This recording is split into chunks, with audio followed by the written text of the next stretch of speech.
You good there, Rick? Momentarily.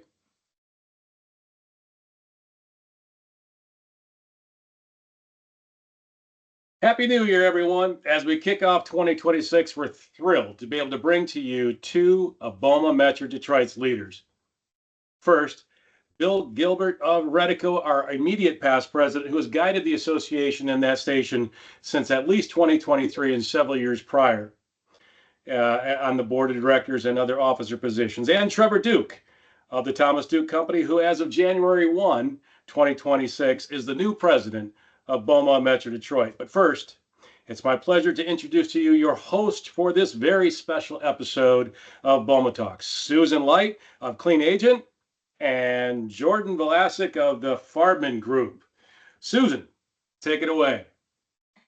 Thank you, Rick. Good afternoon, everyone. I'm Susan Light, Regional Sales Manager at Clean Agent, and it is my absolute pleasure to welcome you to BOMA Talks, a monthly series brought to you by BOMA Metro Detroit. Each month, we spotlight members of our BOMA community to grow our network, share our ideas, and build lasting professional relationships. Jordan. And I'm Jordan Valasek, Director of Property Management and team member at Farbman Group, and it's great to be here, Susan. Thanks for joining us this time, Jordan. First off, BOMA Talks is made possible through our sponsor partner program, and say that 3 times fast. We'd like to give a big and huge thank you to our 2026 BOMA Talks sponsors, City Elevator, Guardian Alarm, and IMK Cleaning Services. Thank you for your continued support.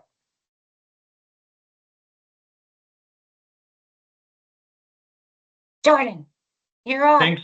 Yeah, thanks, Susan, for having me today. As we get started, I'd like to introduce Bill Gilbert from REDICO, our first guest today. Welcome, Bill. It's a pleasure to have you on our show today. Wow. Yeah, thank you. I can't believe how many people actually showed up for this. Yeah, it's great. And I think that speaks to you and Trevor's, what you guys have done in BOMA and what you plan on doing in BOMA. So everyone's just really interested to hear about the past and the future. So starting with you, I get to fire off questions that we're really excited about. How did you originally become involved in BOMA leadership? Yeah, sure. And Rick didn't really give me the full credit because he said I've been on the board about 3 years, which is probably his history. But I was looking back, I've been on the BOMA board in different capacities, probably 15 or 17 years, which is a long time, some old timers on this call may remember a guy named Jim Jonas from REDICO. And the first thing he did when I got involved at the company is, look, you got to get on BOMA, and you got to get on a committee. You got to get involved, and I did that. I've been at REDICO. I'll be here 26 years. We had like 43 employees. Now we got like 4,400 employees when I include Continuum and American House, and we're in about 17 states. But Jim Jonas got me involved, and who was kind of a legacy at BOMA. I don't think I'll ever fill his shoes, but we got other guys here, Brian and Dan, Dan is marching around in France, but those guys have been around longer than me. So while I seem like a pretty old timer, there's others, that are still dedicating themselves to this organization. I look back and I'm reflecting a little bit, and this is for 90% of the people on this call would have no idea, but years ago, we were part of a bigger organization, and we had a professional management company called AOE, and we had a bigger staff, and they provided us office space and meeting space and accounting and technology.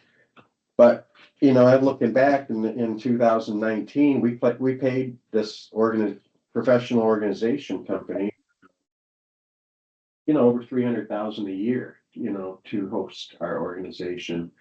and provide us the support. We're a lot different organization. We changed a lot since then. And we terminated that management contract, which put us on our own. We never, we were used to all this support and had to do it on our own. So we've changed a lot, and it was lucky we did, because COVID was coming around the corner, and a bit of decline for every member organization, and tough challenges around that, and cutting costs. And I look back, in 2019, our revenue was a little over 900,000. And at that point, it was a high revenue mark, but we weren't making, there was no excess funds left at the end of the year. We only had like 10,000 of excess funds. Going into 26, and, now Trevor's leadership, we have around 675,000 in revenue, and a perspective over this time frame. So it's lower, but we're doing things differently, and have funds in the bank. We're contributing excess funds, estimated in 26, maybe around 110,000, compared to back in 19, when we had 900,000 in revenue. We only had an excess of under 10,000. So we're doing something right, I think, as an organization. I'm an accountant, I'm a CPA, so I like numbers, so I'll always gravitate back to numbers. And I don't know, I'll talk forever if you don't shut me up or move on to something. Where's the mute button? No, these are good things, and I think you hit on one point. Between Dan, Bill, and Brian, like the building blocks of how we kind of shift to the next thing, right? Like you're talking about the revenue and how we build from going a part of an organization and then doing it individually, and doing it kind of not a different way or a better way or what have you, but just trying to find what works in the climate we're in, right? I think that's the biggest key, right? Yeah. And obviously, Janet, who many still know and maybe remember for so long, had done a great job, but we had outgrown, we had so many changes, and really, we needed a really fresh ray of light. And, Janet retired, and we did an extensive search, and, landed on Rick, and Trevor was part of that, Brian and Dan, and, we're better for it. When he started, he's going on his third year, I think. So that's why he referenced my involvement, but, yeah, we won't tell Rick that you used like one of those bingo things to pick them, like the, just kidding, Rick. So yeah, let's talk about project or event that you think had the most positive impact while you were president of BOMA. During presidency,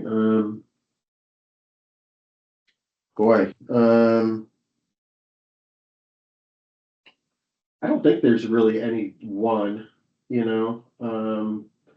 certainly some of the golf outings worked out better than others and were super well attended. The trade fairs have been oversold, and I don't know, about every event we've had has been sold out and well attended. So it's a great question, but I'm not going to land on one for you. So you don't want to say BOMA Talks is your favorite? There it is, a little plug.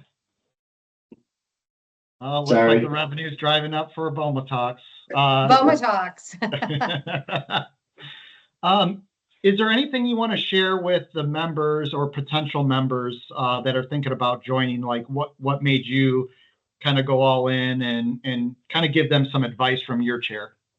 Yeah, absolutely. And anyone who's a property professional, if the company will support it, if your company doesn't support it, I would think about who I work for, because it's a tremendous plus to your career and your resume as a property professional to be a part of BOMA. And during the last several years working with Rick and others and onboarding new potentials, and that we always kind of try to meet or have lunch. And the first thing I'll say is, like, we would want you to be a member, but if you're not going to get involved in a committee or attend all the events, then you're maybe just wasting your money. So, and we don't want to turn away money. We don't, but, we've come to find out if you don't get involved, if you don't become a part of BOMA, you're not going to be a member for long anyway, because you're not going to get the benefit. So I would say to anyone who's young or old or in between, get involved and take part, and you'll see a benefit. Nice. And then I guess you kind of maybe hit on it, but what's your favorite BOMA event over the years? What was your favorite one that you were like, I can't miss it, I got to be there? Which one was yours?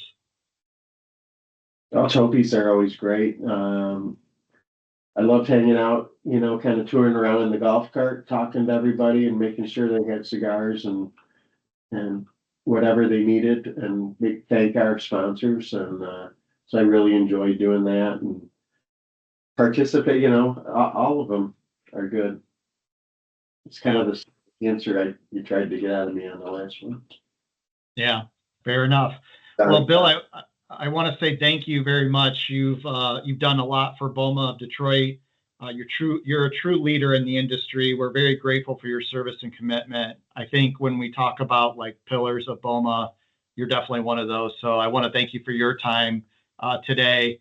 I was very proud when Rick was like, "Hey, will you interview Bill?" I was very blown away that he gave me that opportunity. So thank you very much for all that you've done and continue to do. So with that, I will turn it back to Susan. Wait, let me dry my eyes because I'm crying. Oh, look at that. I even got Kleenex for you, Bill. So thank you. On behalf of, I know I'm speaking for everybody. Thank you. Thank you for being who you are and representing BOMA. And it's like he's going away, but he's not. He'll still be around. So I am welcoming our new president, Trevor Duke. So Trevor, the torch is now yours to carry. I wish I had a little torch that I could just pass on to you. So welcome. Okay. We'll do the coffee cups. I'll pass the coffee cup. It's a torch. So welcome. We're very excited to have you on BOMA Talks. And I do have some questions. We're going to just make this organic as possible, but how long and in what capacity have you served on the board of directors? For those who are not familiar with you, could you give us some insight? I want to say about 5 years, I think I've been on the board. I should know that a lot better, but yeah, I don't know, 3, 4, 5 years, something like that. Yeah. 5 years. Yeah. So what has compelled you to seek the position of BOMA's president?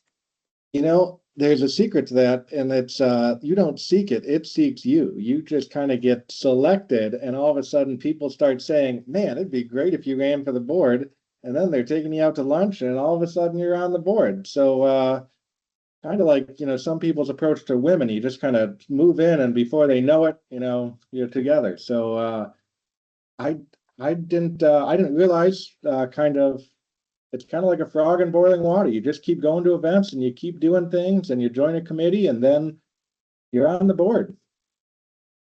So that is, I love the analogy there, but you know what? There is something in here a question that we didn't, put in here, but tell us a little bit about where you came from, how you started, and how you became in your position and what you actually do at Thomas Duke. So let's get a little bit of who Trevor Duke is. Trevor Duke grew up in Farmington Hills, went to Walled Lake Western High School, went to Hillsdale College.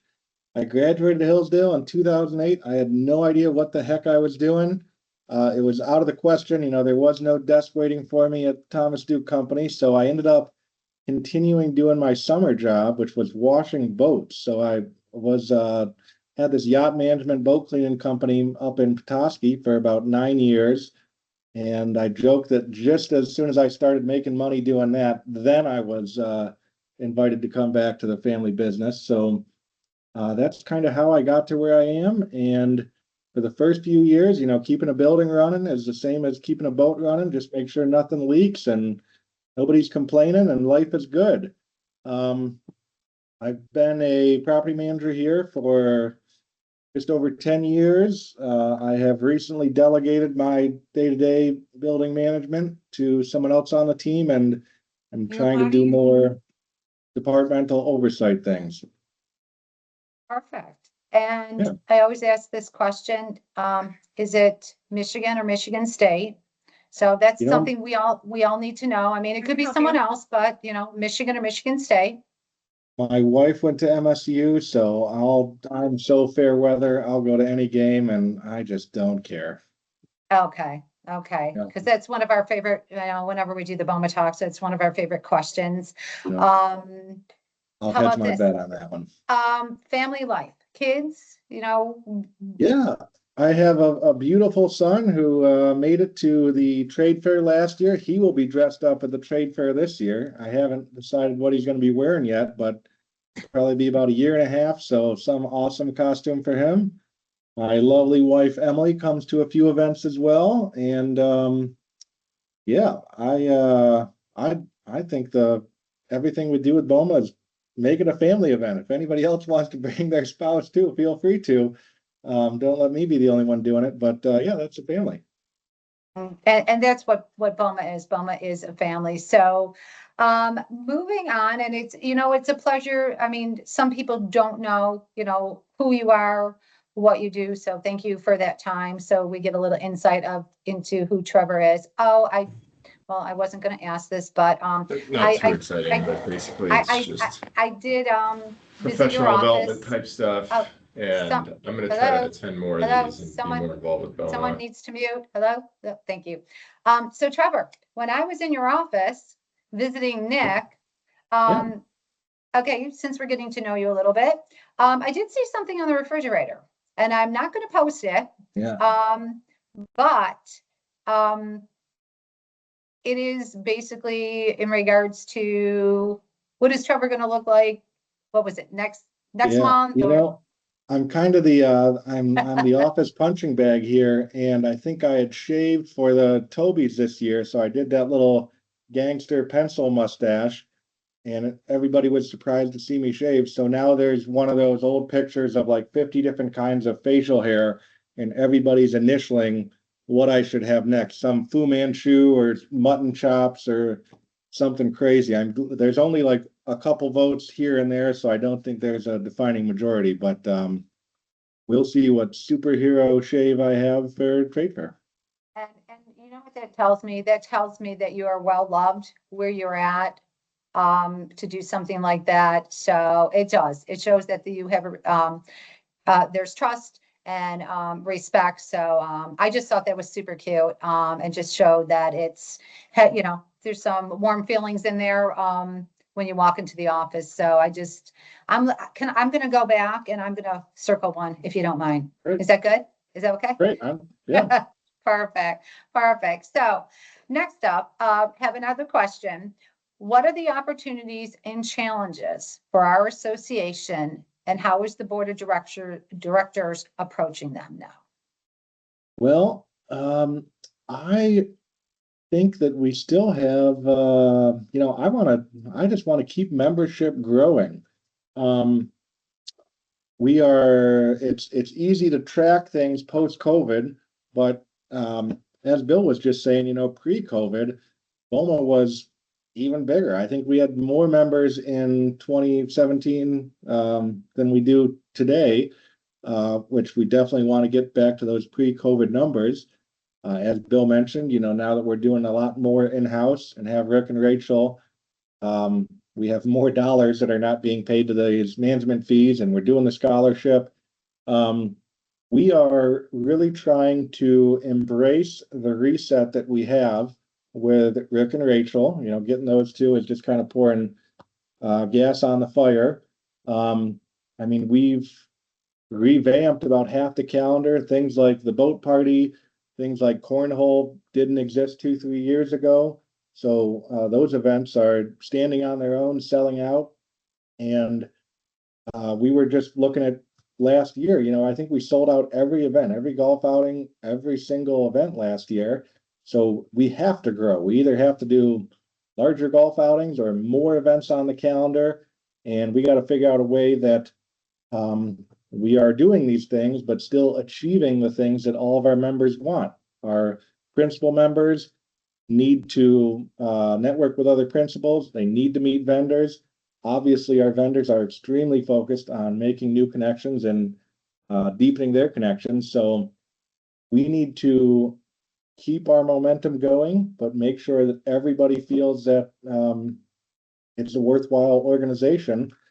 One other thing we're doing with the kind of changeover is we're switching website. Some people have commented that the website is kind of going through a change. We have a new program that's going to make all of our event registrations a lot easier to track people, and a CRM. I know that there's some vendors that maybe joined, maybe came to a couple events, and we haven't seen them since. And I think it's my job as president to reach out to them and make sure that we're aligned and they're getting what they want. So those are some of the things that I think we need to build on. I love it. I love it. Just moving forward, full force. It's great. So you had mentioned BOMA events. And of course, here's your question. What is your favorite BOMA event and why? I kind of like the shooting, the shotgun event is kind of fun. So that's definitely, I like that a lot. I also like dressing up for the Tobies.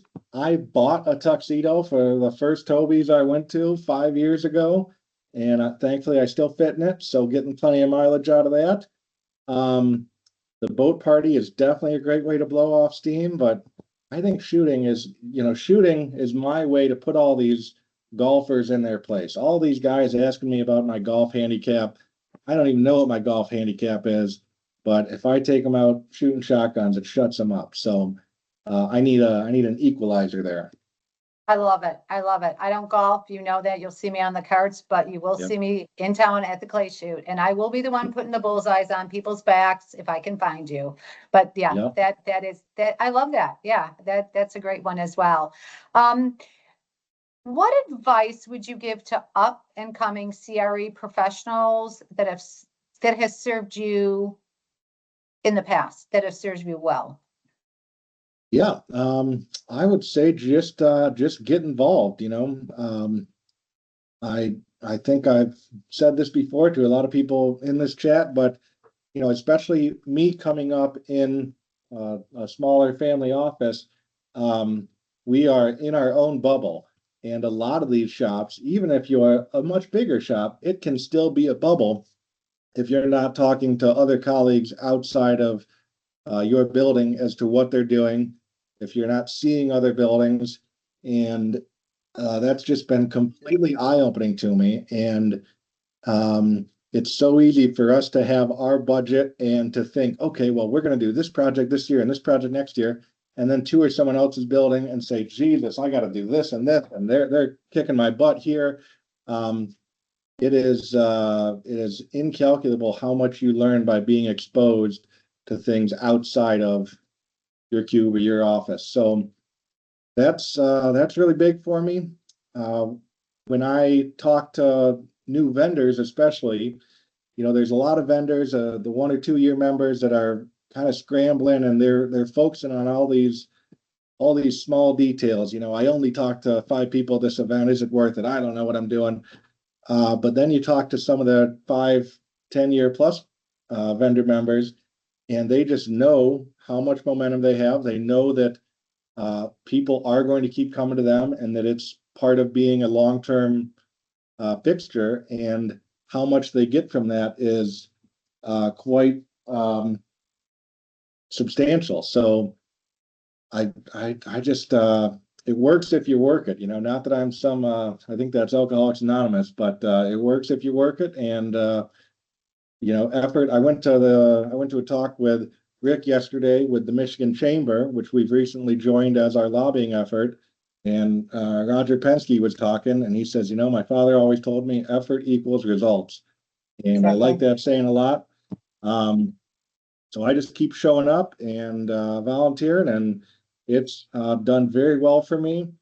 Um, I really enjoy the community. You know, so many of my vendors are BOMA vendors, and I really like calling other PMs for info on a vendor member as far as, you know, how they work out for you, did they give you a good deal, et cetera. And I love when vendor members use me as a reference for somebody else. You know, that means that they're proud of our relationship and hopefully happy with what they did at our property. And it just makes life so much easier.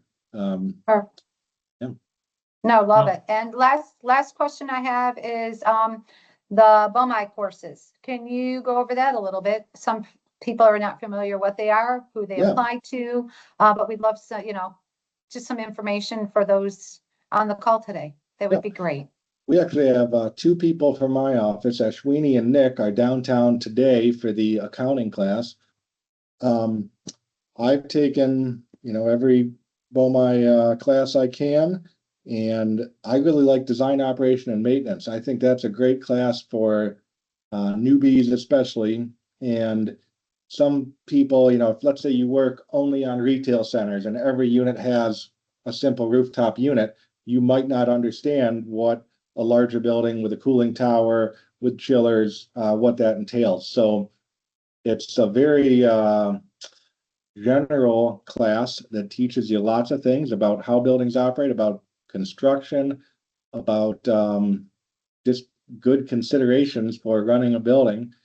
And I would encourage people to take classes while Mike Lawhoff is still teaching them as well. He was one of my favorite teachers. He made the classes go quick. I've taken a handful of IRM classes, and I think I've fallen asleep in every single one of them, in person or online.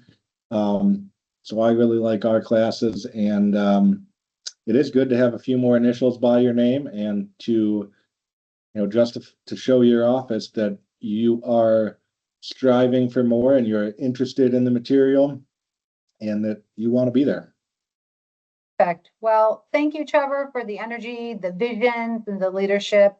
We're really, I can speak for everyone. We're really excited about the direction that BOMA is heading. And we know for a fact, and we are confident that 2026 is going to be a strong and successful year. So thank you very much. I'm slightly worried if Bill thinks that he's filling a small portion of Jonas's shoes, and I think I'm filling a small portion of Bill's shoes. I think these shoes are getting pretty small by the end of the line. But you know, Bill was able to extend his presidential run. We had another board member who got pulled away, transferred for work in the middle of COVID. And I remember Bill saying, you know, well, you're up. And I said, oh my God, I'm not ready. Please, please, please stick around another year. So more time under his tutelage has helped me a lot and made this transition a lot easier. Well, we're looking forward to where we're headed. So thank you again. A quick reminder for everybody, keep an eye on your BOMA briefs, BOMADET.org, our Facebook page, LinkedIn. We're going to have a lot of upcoming details, especially March 19th is the Cornhole Tournament. And remember, when things go up, register as fast as you can because things get sold out fast. And this has been sold out for the past 2 years. And now I'm going to switch it back to Jordan because he has just a few more questions for both of you. Yeah. And really, Bill changed his answer on favorite BOMA event. So we have potentially a president versus president at the clay shooting happening next time. So he did put that in the chat for those of you watching on the chat. So I don't see a trophy on Bill's desk. I don't know. Hold on. We got betting lines coming up. We're going to raise some funds, Bill said. We're short on funds, so we're going to throw some back. Little 50-50. I don't know. We'll figure it out. My son Matt is 30 today, so happy birthday to him today. But he came in second, so at least I got someone chasing Trevor. Greg Montowski gives me a run for it. He's always at my heels. Nice. Yeah. So continuing on for the both. This is for the both of you. We'd love to hear your thoughts on the current state of commercial real estate. You know, starting with distressed assets. Let's start there. where are we at today? Where do we see us going? We see a lot of stuff going into receivership. We kind of see, different things where CapExes are getting pushed out a little bit. Kind of give me your take, and we'll start with you, Trevor, since you got the mic, and then we'll move to Bill. Great. Well, we are, because we are a smaller company and we are less levered on some of these, we have thankfully not seen any receivership on our stuff. We are circling and waiting for some of these deals to pop, though. The way that sometimes the news is talking, and especially during COVID, office is dead, da, da, da. I keep waiting for these fire sales, but I'm not seeing the deals that we want to see.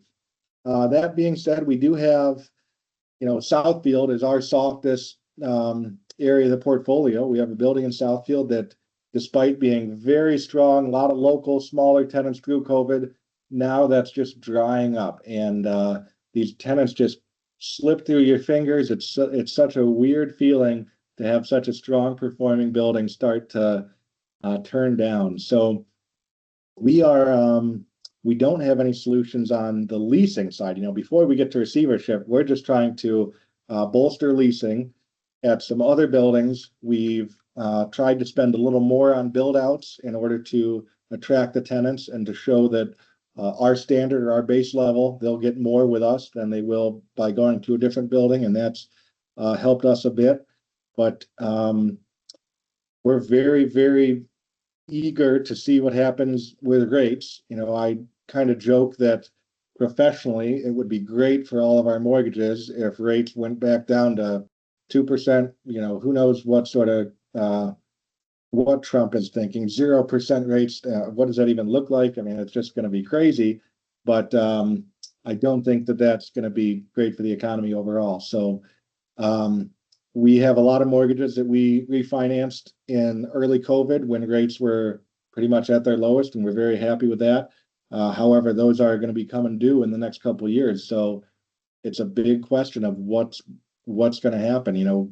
We know that we're on a similar cycle as a lot of other building owners as far as these renewals, and we are starting to talk about what these refis are going to look like and how we can blend and extend or tack on a little more here in order to not have a shock to the portfolio. And even if, it's so weird having everything so compressed. 10 years ago, we'd have this mortgage is coming due in 2015, and then this mortgage 2016, and this mortgage 2017. Because everything was refied at the same time, I think there's a huge cliff of all these notes that are coming due, and it's kind of been a I know people were joking survive until 25 was a saying for a bit, and now we're in 26, and what's going to happen? Right. And yeah, you hit on a lot of the points. Bill, from a financial perspective of distressed assets, I know Trevor hit on a few of those. Anything to add to that? Yeah, a few. I agree with everything Trevor said, and I would tell you, there's a huge bubble. We've gotten through about half to 3/4 of ours, but you got to be nimble and quick, and if it's on the finance side or the tenant side, because the finance side, if you're not lined up, locked and loaded to hit the market, these CMBS and bank funds, they'll open up, $750 million of available funds, and it's gone overnight. If you're not there, the lead time and execution time to get into and lock down these available funds is incredibly fast. And I would say we're exceptionally good at that. So we've been successful, but if you're not on top of it and timing it right, you're just going to be left behind. On the tenant side, it's really competitive. Tenants want the sky's the limit. They think that you got money sitting aside to, build out the way more than, is acceptable. Hard to negotiate. Everyone's trying to get the same tenants. A lot of it has to do with your class of building and your amenities, like Trevor said. If you can bring, the folks, there's still a flight to quality. If you're a B or C class owner, you're not getting the rate, and frankly, a lot of tenants who you would have had are not going to those buildings anymore. There's still, as much as we hear, back to the, get back in the office. Tenants are, coming back to the office. Our foot traffic's going up, but it's still lagging. There's still a lot of companies out there that are just not getting teams back, or it's not, and it's particular classes. It's attorneys and some other professional services. But I'll tell you, Verizon's a big tenant in the building I sit in right here, and instead of bringing people back, they sent everyone home. Wow. It was, and all the guys I work with and they're like bummed. They're like, shit, we love coming to the office, and I don't want to work at home. So I don't know what it's going to be like for them, but it's real competitive. But as rates ease a little bit and the credit markets come back, Michigan still has a bit of a taint on it nationally, and we don't really understand it. You got to work twice as hard on deals, here in Detroit, in the submarkets, that if you had the same asset in a New York or something, maybe wouldn't be, or Chicago wouldn't be as much of an issue. So Yeah. that's kind of my 2 cents. And I think you guys both hit on something where not just the coming back to work, but a tenant that had 100,000 square foot space or a 30,000 square foot space, they're looking for like 5,000, right? And a lot of the buildings that you have, you're like, now we got to restructure, rebuild out to fit that need. And honestly, it does take a lot of deal working, as you kind of brought up, Bill, because you got to redo the HVAC for all the vendors that are on here for that. You got to separate electric. I mean, there's a lot that goes in. Even though it was a big space, it's not as easy just to plug and play, if you will, right? Well, yeah, and you heard a lot about, and you don't hear as much about anymore, conversion to, office building conversions to condos. It costs them. Mm-hmm. If you don't get that property for free, or they're paying you to take it, it's almost impossible to find the money to convert. So. Yeah. Trevor, I'm going to kick it back to you. Let's talk a little bit about labor shortages in the trades, and even really for us in the property management division. Kind of give me your take on where we're at right now and what your outlook is on that.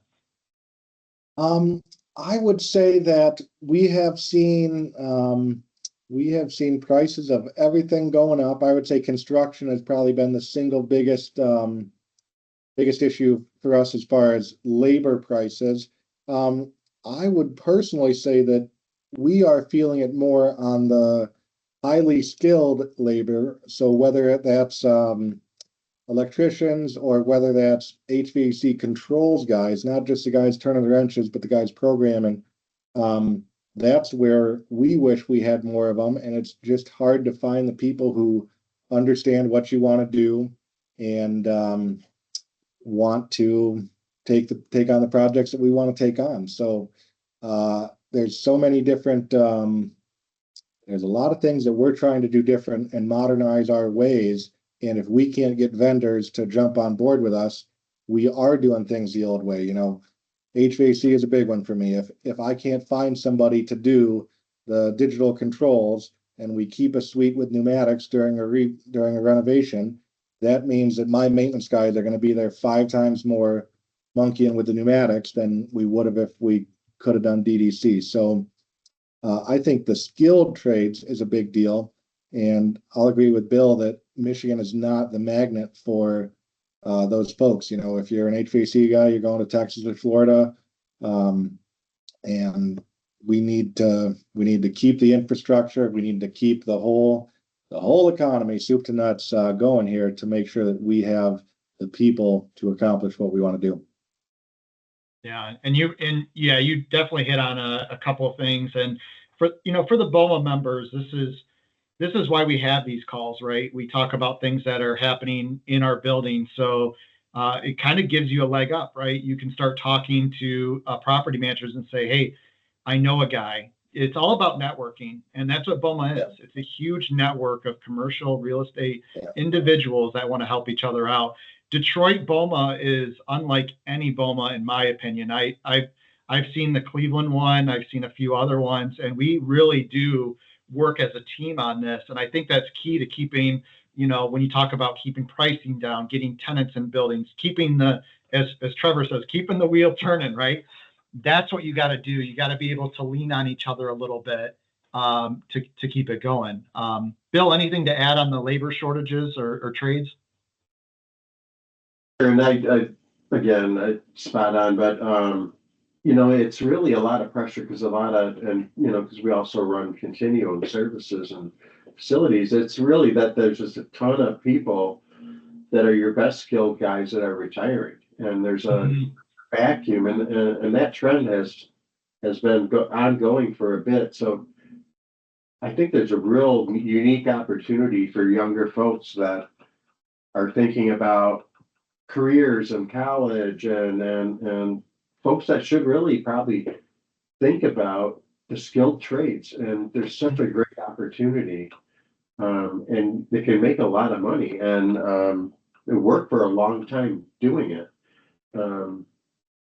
That's my side. I understand that. All right. Well, hey, I appreciate both of you. Thanks for answering some of these questions. Hopefully for the people on the call, this was informative. That's, again, that's what we're here for, right? Is to kind of tell you what's going on.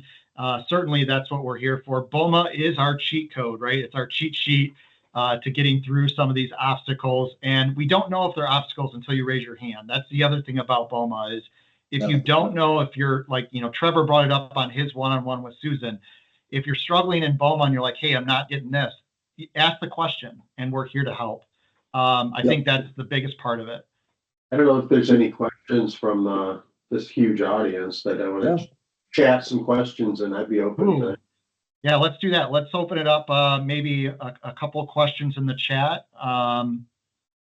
You don't have to unmute if you don't want to.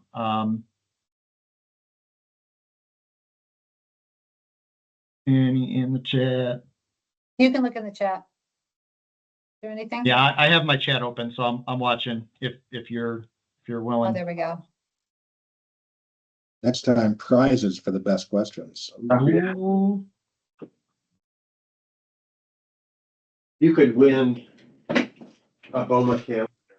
A BOMA calendar up for grabs. Come on now. Derek has his hand up. Go ahead, Derek. You can go ahead and unmute. You don't have to type it in the chat. Hey guys, this is kind of industry specific, so I'm not trying to be selfish to myself, but I know there's some other people that I recognize on here that would probably love to hear the answer if possible. So I work with one of the largest snow providers in the Midwest, and I know there's some other large ones on here who are great people. And my question is from the commercial real estate side. Okay, we are seeing a winter in which we haven't really seen the likes of in the last 4 to 5 years.